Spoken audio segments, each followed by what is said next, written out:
mga guys.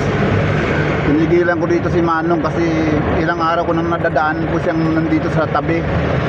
Ay naawa po ako sa kanya dahil bilang isang anak ko ay hindi ko matiis na ganito ang aking magulang. Ganyan ng kalagayan.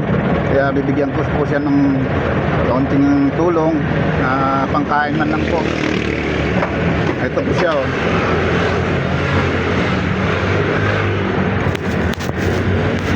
Ayan po si Manong. Kuya, halika. Halika. Lagi kita kasing madadaanan na nandyan. Ano bang ginagawa mo dyan? Nagabang ka lang ng nagtatapon ng basura para makapamasura ka? Ako. Kayo po ba walang kamag-anak dito?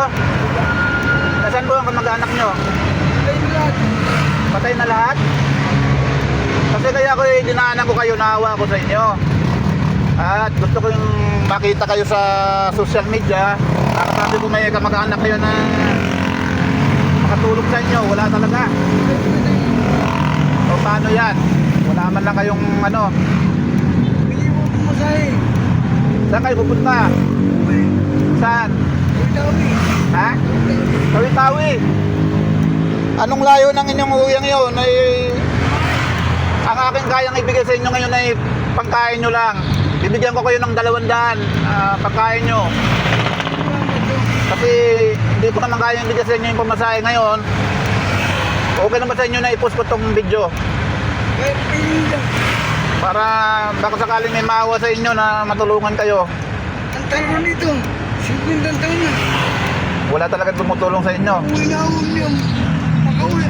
Ay siya, tatay, ang aking kayang ibigay sa inyo ay 200 lang pangkain at ako naman nabiyahe lang dito ng ano.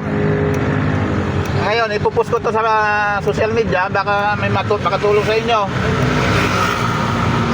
Ay, pasensya na kayo dito sa kaya ko lang na itulong ha.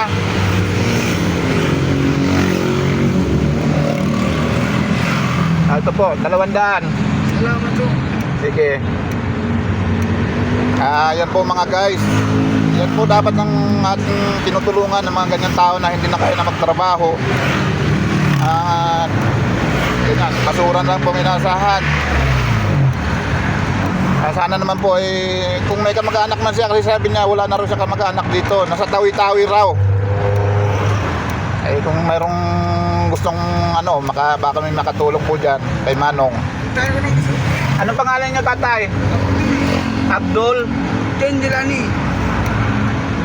Muslim. Ayun po, yung pangalan daw po niya ay Abdul Danjalani raw. Sige po tatay, pasensyahan nyo na yung akin na tulong sa inyo. Opo.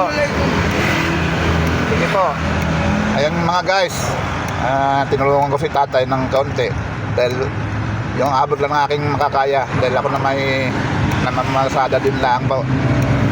Maraming salamat po. Thank you for watching mga guys.